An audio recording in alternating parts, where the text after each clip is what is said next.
Up, folks? How are you doing? So this is me. You know who I am, right?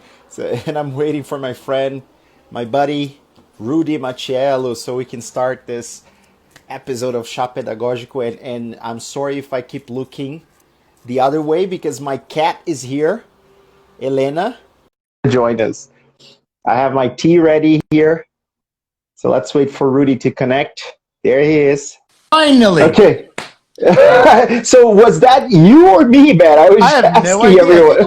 I think it was me because I had to close every app I have open, even in the background of my device here. So I think it was me. So how's it going, bro? Well, I'm happy you were able to join me. I'm not going to do Chá Pedagógico on my own, man. Too much responsibility. No, but, you know, somebody said it was oscillating, so it might be my connection as well. Well, I think it's everybody's connection because here in Brazil, we definitely don't have a very nice internet connection. So that is true, man. By the way, how are you doing? So, what's up? Well, you know, same old, you know, just doing too much, not too much time, right? You know the drill, right? But I'm happy to be here, man. Yeah. I mean, as I said, November wouldn't be November without an episode of Chá Pedagógico, right? Exactly. And this one is actually pretty cool because it kind of came to us after we watched the same thing together, right? Yeah. So that was a coincidence, yeah. We were watching it. Well, I think I can say a congress. I think it was an online congress. I don't know how to call these events now because when you say a congress, automatically some people think, oh, it's a congress, but it's not live. It was online, but anyway, and it was on CLIL, and then automatically I texted you. I said, dude, there's an episode right in front of us. And, by the way, this is how all our conversations start. When we have an idea, it's like, dude, that's it. And then I know there's something coming. Yeah, that's true. It's always like this. Like, dude, I have this. Dude, and, you know. Actually, I don't know if I told you that, but, you know, sometimes I want to send you a message. And then I actually go into the search box on WhatsApp, and then I just type "dude" because I know I'm gonna find one of our last messages, and then that's it. Yeah. It's always like this. But seriously, this one's gonna be about CLIL. Yes. And I think the whole idea behind talking CLIL, as it's the theme, the episode of the day, is not actually to tell you. I mean, of course, we're going to discuss CLIL very briefly in a couple of minutes, but I think the idea is to analyze the entire approach of CLIL under the lenses actually of neuroscience and applied linguistics, because I think nowadays everybody already knows what CLIL stands for, not only what it stands for, but also what we should do if we want to have this approach in our schools or wherever we teach. So this is the whole thing behind this episode. So again, we're going to have like a very brief talk about what CLIL is and the whole idea behind that, so we have everybody on board. And then we're going to try to analyze it. And please, guys, I know that everybody knows the drill, but if you do have some questions, interact with us. There is the chat box here. Please do. You know, you can send comments, you can send questions, you can say whatever you want. Just please don't curse, because this is going to be on YouTube. It's going to be on EDC Rocks IGTV, and it's also going to be on Spotify later on. You can curse when we're doing the behind the scenes like we did. That's okay, but not now. This is the official one. So yes, and we'll try not to curse as well. Exactly. But like you said, I think the purpose here today is not really to go over, you know, in detail, like, you know, the origins and how CLIL works and the concepts and everything. But it's kind of like, okay, so we have this approach that has been used for some decades now. And it's something that, you know, started in Canada and then kind of, you know, transitioned to Europe. And then it became something quite popular worldwide, right?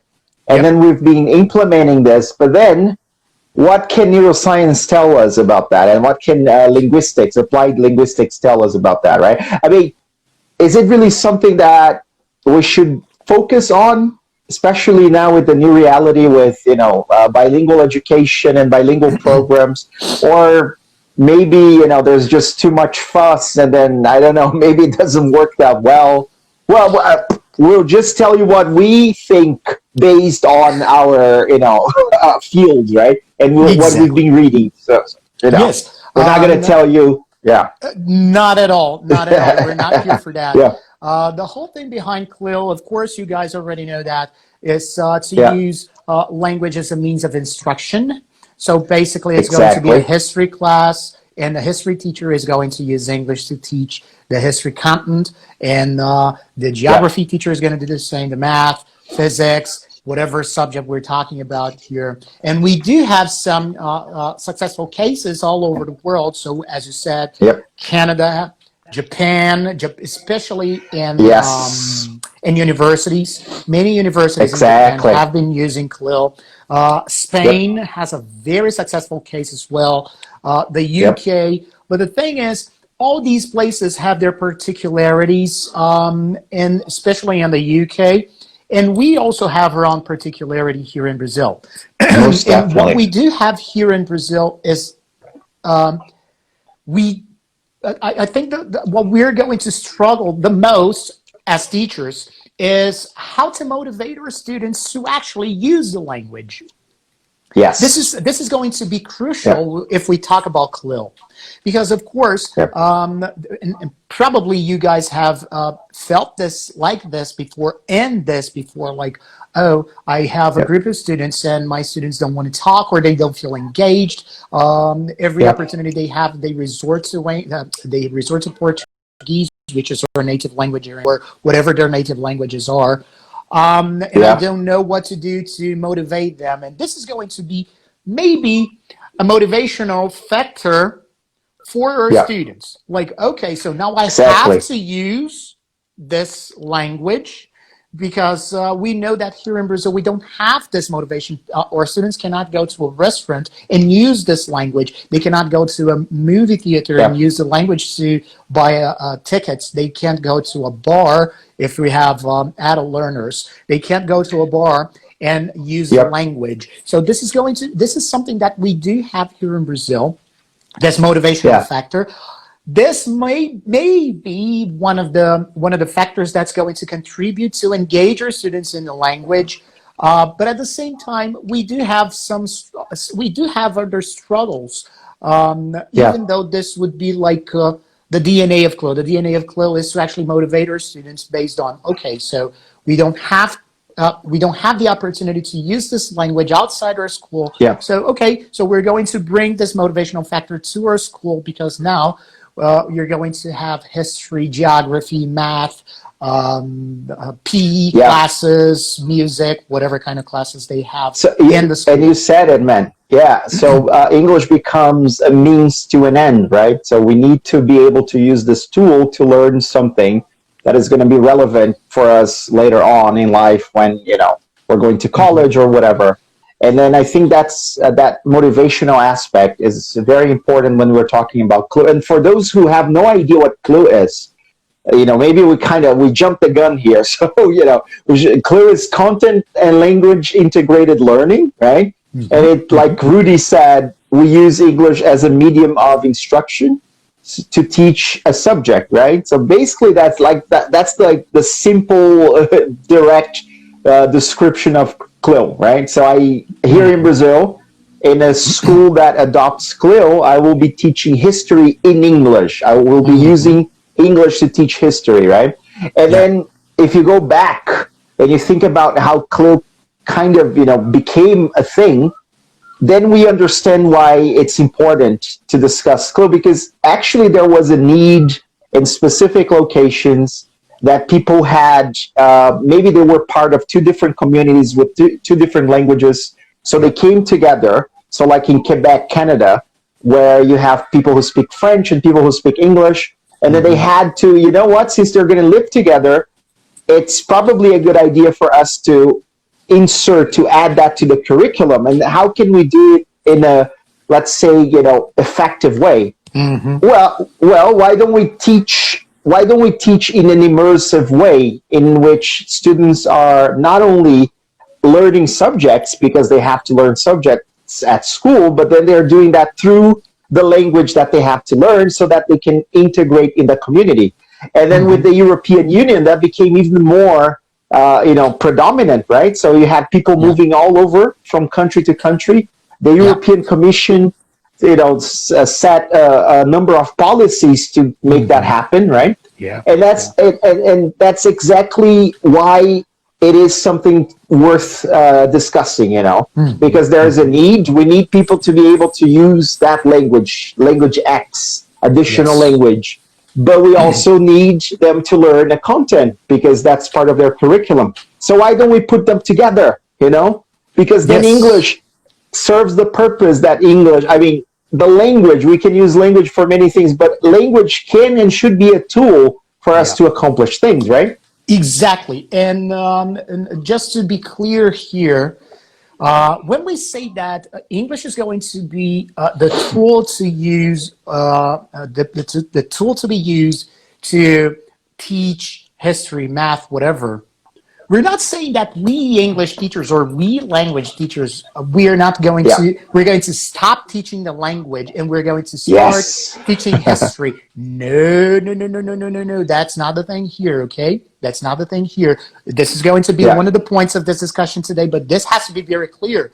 We should not be afraid so now, from now on, I'm going to have to be a history teacher in English. No. We'll still be English teachers. We're still going to be language teachers. But what we are going to teach, the linguistic content that we're going to be responsible for using and exposing our students to is going to be a little bit different. The way we're going to select this linguistic content is going to be a bit different. It's going to be more based.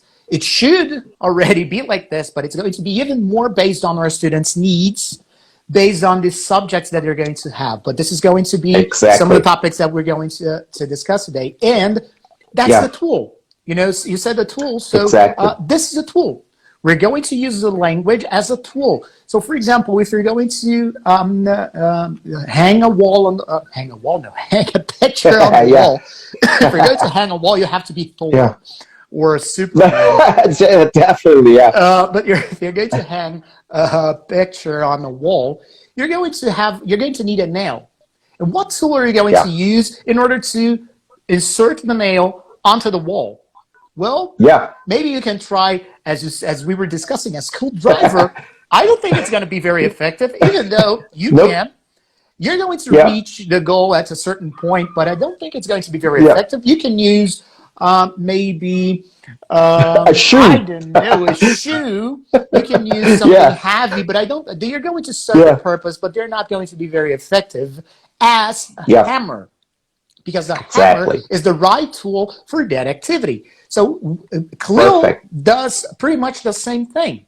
We as language teachers, we're going to do the same thing. We're going to, so what's the correct linguistic tool for my students to use in history class, in math class, in geography class? And then we're going to open a box. Oh, this is the right tool. Okay, kids or students, this is the right linguistic tool. And then they're going to be able to use this in the right way, in a very effective way. That's it. And I remember we were discussing this when we were planning this episode. It just came to me, what if students are in a history lesson and they have to learn about Napoleon, right? Mm-hmm. So in history lessons, we're definitely going to use past tenses, right? So we need to use past tenses to talk about what happened or even what had happened. So we can actually contrast two different times in the past, right? So like Rudy said, you open the toolbox and you get simple past and you get past perfect. And then you get all of those different verb tenses, and you equip your students with those tools so that they can accomplish the task. And the task is to talk about Napoleon and his trajectory in Europe, how he was defeated, how he was sent to prison, everything. So because they have the tool now, they can accomplish the task. They can actually achieve the goal of the lesson. So that's how CLIL works, basically, right? Exactly correct. Just a comment here. Dude, we look like one of those guys from Los Hermanos. There's a band in Brazil. Called Los Hermanos. And they were famous because they were very, bearded. And we're very bearded today. Exactly. So I was thinking, I looked at the picture here, and I was thinking, I learned how to play Ana Julia when I was a teenager because it was a huge success, right?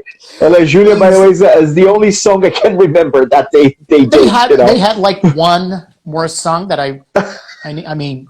It was like one hit band, like one hit band. Like it's because they are very alternative. They are very, this is a band composed by, I think, 4 or 5 guys. They are all bearded and they're very alternative. And like, no, we're not going to sign with big music companies, labels. Exactly. And we're going to try to be independent, underground, and all these things. They are very peculiar in this sense, but they're very bearded. And I was taking a look. They are. So you see.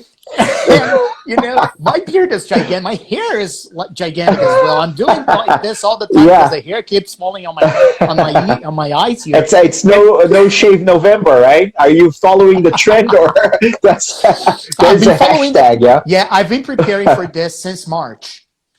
Okay, so yes, you really been following it, yeah. Yes, but a couple of minutes ago, I talked about that. I said actually that we're not going to stop teaching the language. And one thing, another important thing here is to understand 2 differences. What is to teach about the language and what is to teach with the language. Exactly. Right? We have 2 different situations here. When we teach, I'm going to explore a little bit about teaching the language, okay? When we teach about the language, basically, we're going to be like language teachers here. We're going to teach them past tense because they're going to use this tool for history class or math. Because I remember not a couple of years ago, but several years ago, I was developing a project at EAC. It's Escola Americana de Campinas, or American School of Campinas here in Campinas, São Paulo. And I remember the math teacher told me that, and this was a long time ago, before CLIL was even here in Brazil, of course, before CLIL was a trend.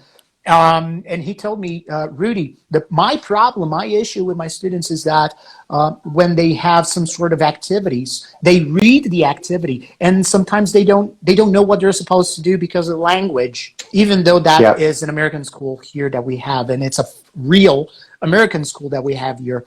And that's pretty much it. We're going to teach the language. We're still going to, if we're using PPP, for example, or the 3 Ps, who are 2 men? 2 dumb arses. What? Why? Where are you 2 men names? I have no idea, man. Hello, 2 men. Hi, David. Bro. Yeah. Hello. How's it going, man? Okay. We said no cursing, right? Yeah, dude, come on. Why the tough love? Just because we were talking about Los Hermanos? Come on. The whole thing is, we're still going to teach the language. We're still going to present the model, drill it, and provide some performances. They're going to still need to perform some things. Exactly. We're still going to do this, but we're going to do this based on the language that they'll use in different areas. It's not going to be based on the syllabus, for example, or the textbook. Sometimes I know that many schools will still have the same procedure when they have to decide the entire language content throughout the year. They open the textbook and they say, okay, so let's just follow the index here and, do whatever we are supposed to do. It's not going to be like this anymore. Now we have, and it's very important that the English teachers work together with the content teachers so that they understand, they are aligned, like, oh, I'm going to teach this, so I think this is going to be very necessary, all right, so then me as an English teacher, I'm going to teach this because I think this is going to be very useful for your department. So this is teaching about the language. Exactly. And then you said teaching with the language or through the language, then the language becomes a means to an end, like we said before. So I need to understand, it's sort of like a code for me to crack something, for me to accomplish whatever it is that the book or the teacher has asked me to do. And I like to compare that with coding, right? So nowadays, coding is a language, right? We program stuff with coding. It's like a language. And then, so I was reading a book by Mitchell Resnick on coding and Lego and, creative learning and stuff like that. And kids, they're not so much interested in coding, on its own right, in itself, but they're interested in the things they can do with that language. So they can create different narratives and games and, whatever they want. Yep. And then for them to be able to do that, they have to understand how the language works. So let's say, so there was a kid, he talks about this kid who wanted to create a game, but he wanted the participants, the players, to actually have a score that changed as they got points, right? For this boy to be able to do that, he needs to understand how to insert a variable in the coding process, programming, so that every time the player, the avatar, does whatever it has to do, it gets the points, right? And then, so it kind of works like that with CLIL, because you have to use the language to do, a math equation. You have to solve the math equation, or you have to debate science, or you have to talk about a geography concept or whatever. And then it could become more relevant than going to a language institute, because then when you are studying in a language center, you have a book that has a scope and sequence. And then sometimes it's not very clear what the task is for you to accomplish. Sometimes there is a functional situation that I have to, order something in a restaurant. But sometimes you're learning, so you're reading about crops. So you're reading about a plantation because the vocabulary is going to be used for something. But then I'm not interested in crops, there is no purpose for me to learn about that. So you cannot see the task very clearly. Whereas when I'm at school, and then I have to be in that lesson because I have to learn science, because I have a task, because I have to, then it becomes kind of more, evident to the person learning. And then so I have to learn the tool so that I can do the task. Otherwise, I cannot accomplish the task, right? Exactly. It's a motivational factor for our students, as we were saying in the very beginning of this episode. And probably if you guys have been following Chapter Pedagógico for the last almost 2 years, next year is going to be the second year of Chapter Pedagógico. We're getting old, man. Yeah, we're getting old. We need to get a present. We're gonna send each other a present. Where's 2-year anniversary. Where's Anna from Argentina? She offered us some beer a couple of episodes ago. Oh, Anna, yeah, that's true, right? If you're watching us right now, or if you're watching us on YouTube, or later on IGTV, or if you are listening to us on Spotify later on as well. We'll take the drinks. Yes, so next year, the second anniversary of Chapter Pedagógico, you can, maybe 100 drinks beer, so you can send them quilmes, and for me, you can send me some alfajores. Ah, right. That's I think I will actually get some alfajores as well. I'll buy beer here. So, if you guys have been following us, I've you know that I'm super in favor, and I totally agree with the whole concept of usage-based learning, which is one of the fields of study that I have in linguistics. And what's this usage-based learning about? It's not only about a person using the language and then the society shaping it. It's also any type of use. any type of use. Of course, the moment that we have a person involved in this conversation or in this interaction using the language, of course, then the world is going to provide some feedback, some live feedback, and then we're going to shape our language or repertoire. We're going to increase, etc., expand, etc., etc. So that's the whole thing that we have with CLIL. CLIL respects that because why? A kid or students are going to learn the language. They're going to have some opportunities to also use the language. At least I sincerely hope that you dedicate a very precious amount of your time, of your teaching time, for your students to actually use the language. This is really important. And they are also going to have other opportunities to use the same language in different content classes. Math, physics, biology, chemistry, etc. So they are going to basically have the opportunity to use the language, and then the content teacher or the field teacher is going to be responsible for shaping this. Like, oh, okay, so maybe you shouldn't understand this question this way based on this language, or based on this word, or based on this collocation. Maybe you should understand the entire question. Give him a different viewpoint of the same prism, So this is all about usage-based learning, Most definitely. And our students are going to use the language, be exposed to the language. They're going to have some questions. And of course, remember a couple of minutes ago, I said it's important for teachers to work together, because then the content teacher is going to be responsible for checking this out and talking to the English teacher like, okay, English teacher, come here. Okay, so they have some doubts about this structure, these words, these collocations, etc. So they had basically questions about these items, linguistic items. And then we as language teachers, we're going to be responsible for following it up. And that's the beauty of CLIL, actually. And you know what, man? You said something very important, because not every teacher feels equipped to work with CLIL, because they're focusing on the content part. So I'm a language teacher, I teach language, but suddenly I have to teach content. But we have to remember that CLIL has actually 4 central pillars, and only one of them is content, right? But you also have communication, you have culture, and you have cognition. And I think that as language teachers, we can handle those 3 very well.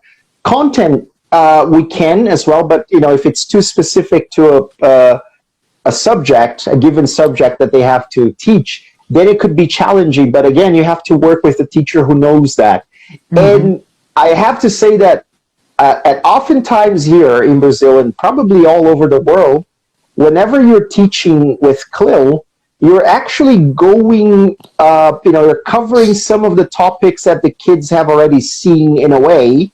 So they have probably learned those things, and maybe 1 year before, actually. So the previous years, they were introduced to those things, and now you're kind of like revisiting those things in a different language. So that kind of gives so there are 2 things that are great about that, because you reduce the amount of cognitive overload. So they're not learning something brand new in a different language, which would be very much, probably very complicated and would stress them up very much. And also you are doing something that I like very much, that is spaced repetition. So you're retrieving stuff that has been taught before, and that's going to help them consolidate that in their brains, right? Yes. And then again, so what we need to do, because we have to be realistic, if we're working with CLIL in Brazil, how many teachers are you going to find? How many history teachers who have actually studied history, they have the degrees, they have everything, have also studied language teaching? We're not going to find this professional very easily. It's going to be very hard to find. Not at all. So then again, how can you make CLIL work? You need to team up. You have to grab the English teacher and grab the history teacher, and then go over the concepts, study together, put them together so that they can create a task force, because otherwise it's going to be really hard for you to do that. That is easy in Europe. If you're teaching CLIL in Switzerland, Of course, teachers who are history, geography, whatever teachers, they already speak English. So that's easier. But here in Brazil, it doesn't work like that. And you know what? It happens. I had the opportunity to go to Switzerland some years ago to present my PhD proposal at a congress there. And that's what they do, because in Switzerland, they have German, Italian, and French. Yep. So they do teach these three languages in school. They do have that. Exactly. No matter the area they use that you're in, CLIL, they use CLIL for that. No matter the areas that they are, because you have in Switzerland, they have the French cantons, area. Right? Yeah. The little I don't know how you call. I think they are cantons or something like that. Yeah, cantons. Yeah, cantons. Yes, exactly. So it's the French area because it's close to France. Yeah. And then you have the German area, which is the biggest part of the country because it comes from the north up until basically half of Switzerland, and then the down south, which is close to Italy, you have the Italian area of the country. And they do that. Exactly. They teach German, but in the French area, they do teach all these languages. In the Italian area, they also do the same. In the German area, all the same. So they do that in Switzerland, and it works. Of course, they do have this. They have the beauty of using the language outside school that we don't have here. Of course, it's a completely different scenario, completely different situation, but that's how it works. Most definitely. And what you said is really important, and it's key. It's fundamental for CLIL. Teachers have to team up, because we're not going to find teachers who have a background in language teaching, and vice versa. We're not going to find language teachers who have a background.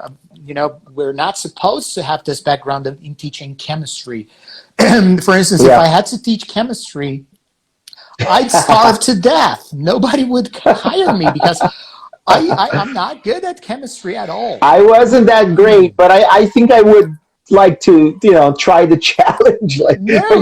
But you're right, man. Yeah, impossible. Maybe physics, because my first degree, my first college actually was engineering, but maybe physics, if I remember some stuff about physics and math. Maybe math, but I actually don't remember, because it's been a long time that I don't revisit this crazy and dark area. But that's the thing. I would be okay with science, social studies, history, maybe geography, and maths, maybe. Yeah.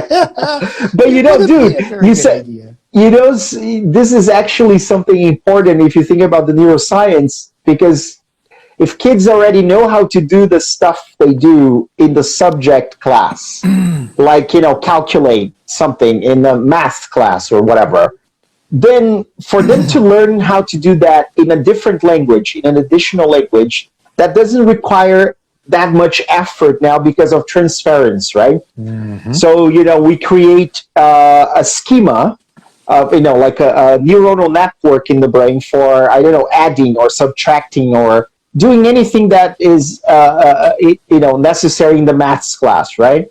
Yeah. And then we already have the cognitive ability of, or the cognitive process in our brains. And now we just have to add or to attach a different label to that, which is the specific language that we use for that in English, right? The specific language, the vocabulary that comes with that. And that's easier. So if you learn how to count, and I think you mentioned that a couple of times, right? Do I have to learn how to count again in every language? Well, you have to learn what the labels are. The label for one is in an additional language, but counting, the ability of counting, which is something hard, it's socially constructed, right? That babies and, actually kids are going to learn, that's set, Now I just have to remember how I call those numbers in different languages, right? And then, so I don't have to relearn how to count. It's the same thing with colors. And let me just make a brief comment here, because Edson Soares, he commented here, teaching CLIL method is something that we need to adapt in order to be able to teach students. It is indeed a bit beyond, because he corrected himself a little bit later on, a bit beyond their grasps. Edson, Yeah. that's what we were talking about. We're not going to stop teaching the language. We're still going to be language teachers. The only thing is that we're going to work together. We're going to team up with content teachers in order to understand what the students' needs are. And then we're going to select the linguistic aspect of that content, and then we're going to bring into our classroom, whether it's an online classroom or a physical, a face-to-face classroom, okay? But thank you so much. But you're right. I'm not saying it's easy, okay? We're not saying it's easy. It is hard. It is pretty hard, right? Yeah. But going back to what you were saying, Andre, yes, we create schemas, and it's the same when kids learn colors. I just wrote an article actually 48 hours ago. I finished an article. You can go to Machiello. I saw that, You saw that firsthand, because the moment I finished it, I said, dude, take a look at what I've just created.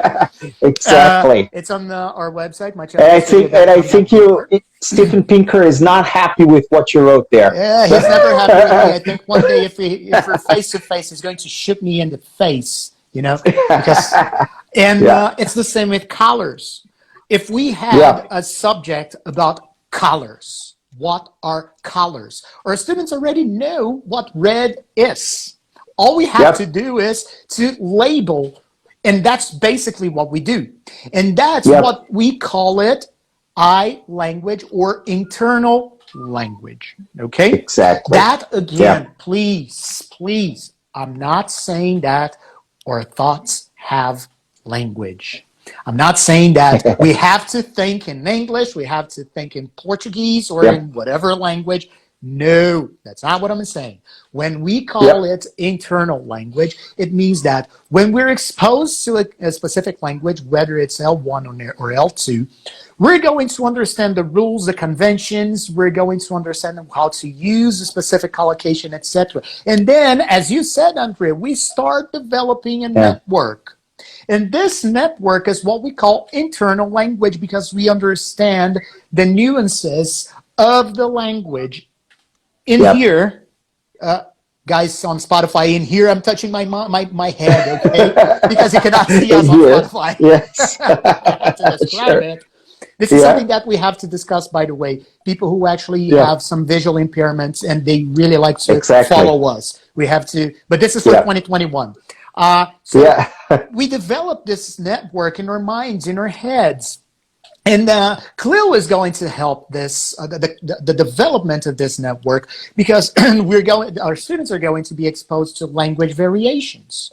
So they are going to be exposed to a specific linguistic feature in which they're not very used to, and they'll try to grasp the meaning of that, or how to understand that, how to convey that, and they'll make some transfers, whether it's positive or negative. It's not the case here, but they're going to have the chance for transfers here, and that's also the beauty of CLIL.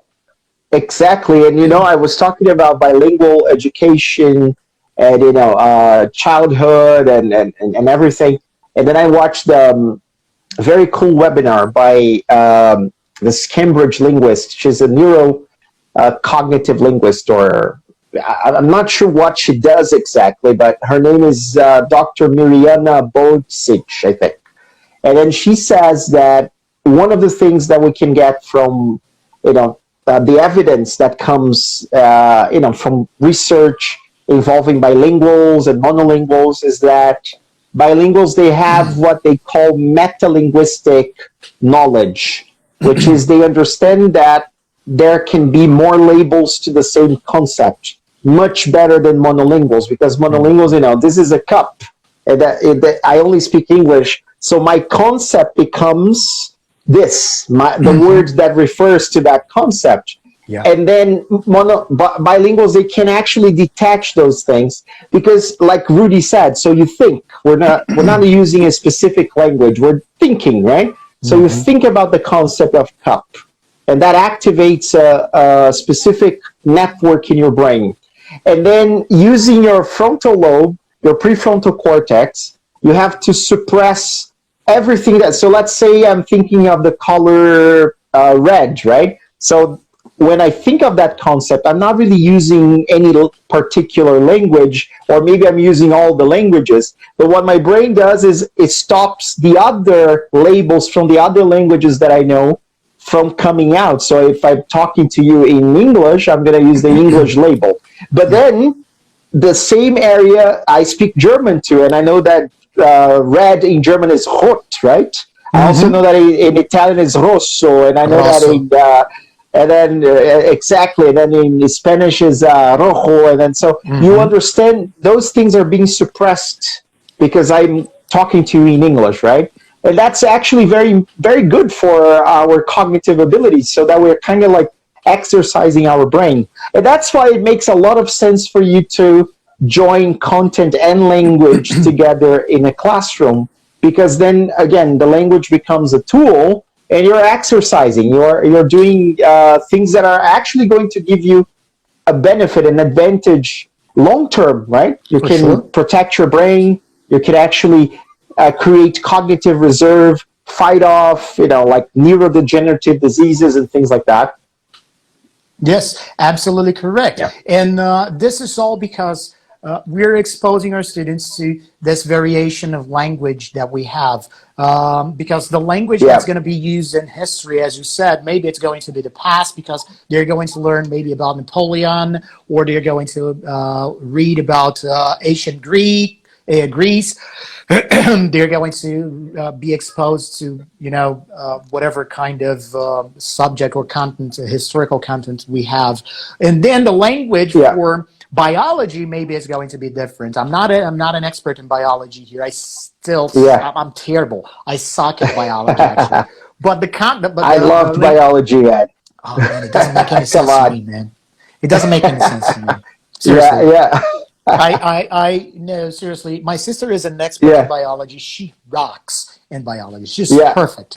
But I don't understand a thing about that. And she was younger, so there's a 4-year difference between me and my sister. I'm older than my sister. So when I was in high school learning biology, I couldn't actually come to her and ask her for help because she was younger. She knew already. Yeah. No, she didn't know. She didn't know. Okay. Because she's younger. Because you said she's so good that I thought she was actually able to help you in high school. No, because she took biology at Unicamp. She studied biology at Unicamp, and now she's so great. She's awesome. She rocks. Yeah. Every time I have to ask her, actually my family, bothers her all the time, with crazy questions about, they think that my sister, is also a medical doctor. Because, but you're a biologist, you must understand about this. And, she says, no, I'm a biologist. She has a master's degree, but she's just a biologist. But the language is different. The language is going to be completely different. And this variation is also going to be responsible for the enhancement of our students' repertoire. And this is great. This is going to be awesome. And as you were saying, they're going to have the opportunity to actually create more labels for the same thing. Because maybe they are going to find, thinking about grammar here, grammatical structures, maybe they're going to see that a grammatical structure that is used for history can also be used for biology, meaning different things. So they're going to have two labels for the same structure, trying to broaden a little bit, because when we consider isolated words, it's one thing. It's easier for us to understand, like you were saying, mug. And then maybe you can have different labels for the same word. But when we talk about structures, that's even greater, because they are going to find this like, oh, wait a minute, so I can use past for this situation and I can use a simple past for that other situation as well. Whoa, that's awesome. And maybe our students are not going to get that on the spot. Maybe they're going to find this, and again, the biology teacher is going to be responsible for checking this out, talking to the language teacher like, hey, look, my students struggled with this kind of activity because I think they couldn't understand what the activity was asking them, or, the whole task. And then the English teacher is going to be like, oh, but this is past tense. Oh, maybe they couldn't realize that it's also possible to mean this and that. Of course, this is just a given example, random example that I'm giving you guys here. But this happens, and this happens because of this language variation that CLIL offers us. Yes, and again, I'm pretty sure we mentioned this. We both watched this movie, the 13th Warrior with Antonio Banderas, right? And then, so he's this Arab guy who it's a cool movie actually, right? It's And then cool. he has to go to somewhere in Scandinavia with a bunch of Vikings to find a monster, right? Somebody who's killing a bunch of people in this village, and then there is a scene in which he's there, and then Vikings, they're all getting drunk and saying terrible things as good Vikings would do, and then he starts like acquiring the language.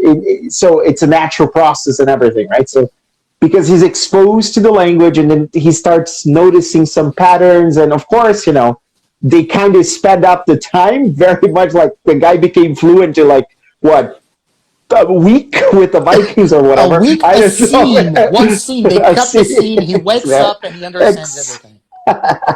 But that actually, if you think about it, and if we become immersed in an environment where a language is being used, we are going to start picking up some things, right? Because there's a lot of shared intention, body language. So one of the questions that I get the most, like, how can you teach a subject in English here in Brazil as an additional language if our students don't really know English well? But if there are aspects of language acquisition and language learning that if you put somebody in an environment, they're going to start picking up a couple of things. They're going to notice some things. The teacher will work with the chunks, and then they will understand that, oh, if I can use this chunk here, let me try to use in this other situation. It works. Great. Let me try to use in this other. It doesn't work now. So there's another chunk for this situation here. So it's kind of like trying to use the tools that you have in the toolbox, right? So CLIL definitely works. I think CLIL is something that kind of, speeds up a little bit in terms of language learning. If you think about that here in Brazil, most of the time, especially, a decade ago, before this whole, fuzz of bilingual education, for you to learn English, you either had to go to a language institute outside of your classroom, of your regular school. So it had to be something done in parallel. Or you had to kind of wait, for most people, you had to go through the whole educational system, go to college, do whatever. And then as an adult, you start studying English. And that could be more complicated because you have a bunch of other things to do in life, right? So then language learning doesn't become a priority. But then if you join those things together, when you are a little kid or a teenager, you're buying yourself time, because you are learning through exposure. So you are immersed, you are sharing intention with your peers and your teacher. There's body language, and the teacher is there. The teacher has or should have a linguistic background to teach you the chunks, the grammar, the vocabulary, the CALPs. Remember CALPs when we talk about the specific language, academic language for the subject. So that makes perfect sense, right? I think CLIL is actually a good thing, Yes, and that's pretty much what we have when we're learning Portuguese. We're trying to replicate the scenario that we have when we're learning or when we're developing our native language, but now with a second language, with a language that's not spoken in an entire country. In this case here in Brazil is English. That's pretty much the same. And the other beauty of CLIL is also, the whole point of CLIL is actually to get the message across. And then some teachers might ask us, but wait a minute, what about corrections? What about accuracy, etc.? And what you mentioned is really important because one of the sub-skills that can be explored in CLIL is inferring. Inference. Inference is something that can be explored, and it will be explored with CLIL because our students are going to make some inferences. And this is going to be amazing because, for example, we can anticipate this as language teachers. As we're preparing our lessons, and hopefully, I think you guys prepare your lessons. If you don't, it's never too late, but start doing that. You know, If you start don't, the preparing your boogeyman is lessons. going after you. The boogeyman, and I'm not talking about the general boogeyman. I'm talking about Keanu Reeves. You know, that boogeyman from John That Wick. boogie, that's perfect. John Wick Yeah, is you coming don't want after to mess you. with John Wick, you know. Exactly. Yes. He's like the Chuck Norris of 21st century. Yeah. But it's all about the idealization, because Yeah. the students are going to idealize something as Yep. they are attending our language classes, and they're going to Yeah. idealize that. This is going to be reinforced when they have the content class. So we're teaching simple past, and then they are going Yep. to idealize simple past. It's going to be consolidated in history Yeah. class when they're learning history, and we can anticipate that. We can anticipate this Yep. idealization. When we're preparing our lessons, we're going to be like, oh, wait a minute. So my students are going to think that this simple past is only for this, and that. And Yeah. then again, I know we said that 1 billion times this episode, Yep. and I know that we only have 5 more minutes, but talk to Yeah.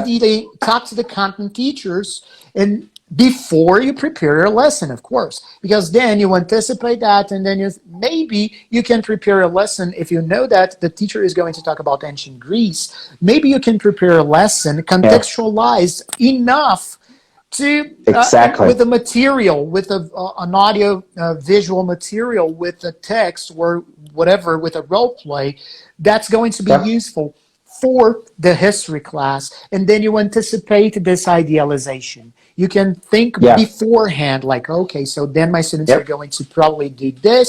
They are going to anticipate, to idealize that. And when they go to the content class, to history class with ancient Greece, then they're going to be even more prepared. That's it. And man, you mentioned something that I think it kind of rings a bell, like like an alarm, because I remember as a teacher working with PPP, you know, like a communicative approach and everything. We often don't really share at the beginning of the lesson the goal of the lesson, because we kind Mm-hmm. of getting to the first P, the presentation stage, that you have to engage the students and elicit whatever. So you're going to work with past simple. So you're going to come into the classroom and you're going to say, and maybe you never used this language before, but you're going to say, you know, yesterday I had an amazing meal. And then you use the chunk and the Mm-hmm. languages there. You presented the content, and then you write on the board, and then the students notice that you use that, right? And then great, we're learning past, the past tense. But then it's not so clear why they have to learn past tense. It's not really obvious. We understand that, okay, the past tense is very important, but why do we have to learn it now? When you're dealing with CLIL, again, you normally start with the objective of the lesson. So you kind of have the broad, like the general, picture, the big picture of the lesson. And then that makes more sense to students. Oh, I have to learn this chunk, this grammar, so that I Mm-hmm. can talk about this thing here, because this thing is part of the subject that I'm learning, and I'm going to use the subject for that, right? Mm-hmm. And then again, I think that actually facilitates the whole process. Because when we're working, like I used to, and like I think many of you do until today, or have done, we don't really talk about the goal of the lesson, and sometimes the goal is really not related to the student's reality. So we try to present, we practice, and then maybe back in the mind of the students, they're going like, okay, why am I practicing this again? When I'm going to Yes. use this? Like, what is the Yes. purpose of this, right? Yes, I Yeah, know that the whole conversation today is about CLIL, but this yeah, is something that I tell my students, sorry, no, the participants of the courses that we have at Matiello Consultoria. Why not sharing the goals with your students? Share the goals. PPP yeah, doesn't state anything like you're not supposed to share the goals. No, yeah, you are. You can do that. Like, okay, guys, so at the end of today's class, we're going to do this. We're going to learn this because we're going yeah, to do that. Or maybe if you don't want to do this in the very beginning of your class, you can do that at the very end of it. Like, okay, guys, so what have you learned today? oh, we learned this, this, and that. Exactly. And why did we learn that? Because the last P is performance or production. And then they're going to, oh, we learned that to do this kind of task. And they're going to be, oh, yes, that's why you learned, because, you know, normally the task is going to be aligned with a real life situation. It's supposed to be like this, at least if you're using PPP, you know. But why not? You know, we can do this. And I know that we have only 2 minutes, I guess. We do, yeah. Well, but like you said, man, so the idea of CLIL here is that it's a very useful approach that we can implement in schools so that we can not only take advantage of learning a subject, but we can insert language learning as well, because they go together well. It makes sense, you know, learning a language becomes learning the tool to understand the subject, and then you save time. So instead of waiting for the students to learn all the subjects and then go to a language class somewhere, you can do it inside a school. You can do it inside their classes. And it works. I mean, we have a lot of evidence that it works. It has been working very well in England, in Europe, in Canada. So why shouldn't it work here? As long as, and you said it, put the language teacher with the content teacher so that they can work together, right? Yes, that's crucial. That's really, really important. All right. Do we have time, man? I don't know. You tell me. We have like 1 minute and a half, I guess. 1 minute and a half. All right. So, guys, let me think first, because then I can be fast. Thank you so much for joining us in this one more episode. We're so sorry that it took us a long time. You know, the last one was basically in the mid-October. We're at the end of November. You know, but thank you so much for joining us. Don't forget that this one is also going to be on YouTube later on. Macielo Consultoria. Yes. Find us on YouTube. Find us on Spotify. It's also going to be in the format of podcasts, and also on your IGTV, right, Andre? Exactly. So, you know, if you missed it, you can still watch it today or maybe tomorrow. And thank you very much for joining us. I hope this was useful. And dude, we do look like Los Hermanos, you know? We're not going to sing in it, Julia. No. No. Has it been translated to English? Hopefully not. Yeah, well, it was their biggest hit, so who knows, right? Who knows? Maybe they did that. Dude, I have no idea how much time we have left, but, you know, maybe we have more because it took you a while. But I think we can say bye and wrap up. Yeah, I think we do before we start. Oh, now Sandra's here. Sandra, you watch this episode from the very beginning and tell Anna that we want we're collecting and beer from Argentina next year. You'll understand when you watch it. Alfajores and dulce de leche. Yes. You'll understand if you watch it from the very beginning. Go to IGTV. As soon as maybe some wine. You know, Argentinian wine is pretty good. Actually, whatever you send us, we're going to be fine with this. Okay, you're going to understand when you watch it. But thank you guys so much for joining us again. Yeah. Again, don't forget to follow us, at Macielo Consultoria here on Instagram, at EDC Rocks Instagram here as well, Spotify, YouTube. Don't forget that I just posted a fantastic article. Of course, I'm not the best person to say it was fantastic, but I think it was a fantastic article on macieloconsultoria.com.br. Follow EDC Rocks, and they also Andre posts very amazing articles on edcrocks.com.br. Yeah, so I just told her it could be beer for me. See you guys. Thank you very much. Yes. Thank you, Andre.